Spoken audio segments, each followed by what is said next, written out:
Hello and welcome to the How to Make Waffles recipe. At any point if you need to pause, feel free to do so. There will be a brief pause between the ingredients and directions.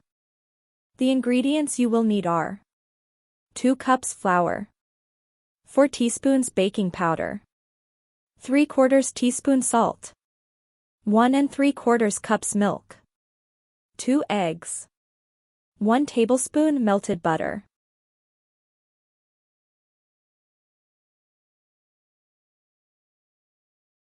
Sift flour, baking powder and salt together.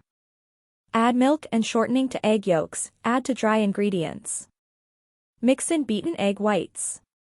Bake in well-greased hot waffle iron until brown, turn once. Serve hot with butter, syrup or fruit. Thank you for watching the recipe. I hope your waffles turned out great. If you like this recipe, please subscribe to the channel for more recipes.